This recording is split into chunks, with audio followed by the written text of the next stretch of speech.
சிந்திச்சு பாருங்க. முதல்ல நான் முதலமைச்சர் பொறுப்பேற்று சட்டமன்றத்தில் பெரும்பான்மை நிரூபிக்கின்ற பொழுது திரு ஸ்டாலின் எதிரே எவ்வளவு அட்டுழியம் பண்ணாங்க. சட்டமன்ற மாமன்றத்தில் சபாநாயகரை எடுத்து கீழே தள்ளி எங்க டேபிள்லாம் ஏறி டான்ஸ் ஆடினாங்க. அப்படிப்பட்ட காலகட்டத்தில் கூட துணிச்சலோடு இருந்து முறியடித்து நம்பிக்கையில்லா தீர்மானம் கொண்டு வந்தாங்க. நம்பிக்கை கோரும் தீர்மானத்தை நாங்கள் வெற்றி பெற்றோம். அப்ப ஆரம்பிச்சீங்க அண்ணா திமுக ஆட்சியை வீழ்த்துவதற்கு 4 ஆண்டு காலம் கடுமையான முயற்சி பண்ண முடியல. ஒரு அற்புதமான ஆட்சி 4 ஆண்டு காலத்தில் கொடுத்தமா இல்லையா? எவ்வளவு திட்டம், அத்திக்கட அவனாசி திட்டத்திலிருந்து பல திட்டங்களை கொண்டாந்தோம். இதுவரைக்கும் எந்த அரசாங்கம் கொண்டு வர முடியாத திட்டத்தை எல்லாம் கொண்டாந்தோம். ஒரே ஆண்டில் 11 அரசு மருத்துவக் கல்லூரி.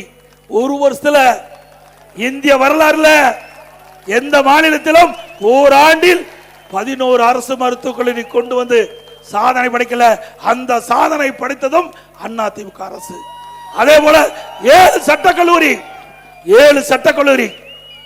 5 கால்நடை மருத்துவக் கல்லூரி ஆராய்ச்சி நிலையம், மிகப்பெரிய ஆசியாவிலேயே மிகப்பெரிய கால்நடை பூங்கா 1000 கோடி தலைவாசல் கொடுத்திருக்கிறோம். அதே போல பொறியியல் கல்லூரி, வேளாண்மை கல்லூரி, ஐடி, பாலிடெக்னிக், இப்படி 67 கலை மற்றும் அறிவியல் கல்லூரி கொடுத்திருக்கிறோம். 1 2 இல்ல, 67. இந்த ஆட்சியில கொடுக்க முடிஞ்சதா? இப்படி நம்முடைய ஏழை எளிய குடும்பத்தில் பிறந்த மாணவ மாணவி குறைந்த கட்டணத்தில் உயர்கல்வி படிக்கக்கூடிய சூழ்நிலையை அதிமுக ஆட்சியிலே உருவாக்கி காட்டணும்.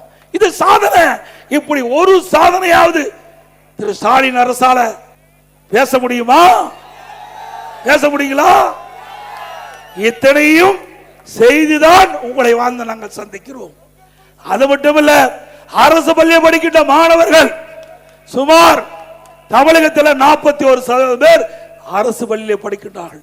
அந்த மாணவர்கள் பெரும்பாலும் நடுத்தர குடும்பம், ஏழை குடும்பத்தை சேர்ந்தவர்கள், விவசாயிகள், விவசாய தொழிலாளி, கூலி தொழிலாளி, இப்படிப்பட்ட குடும்பத்திலே பிறந்த மாணவ மாணவி தான் அரசு பள்ளியை படிக்கின்றார்கள். அந்த மாணவருடைய கனவு அவர்கள் மருத்துவ கல்வி கிடைக்க வேண்டும், அவர்களும் MBBS டாக்டர் ஆக வேண்டும்.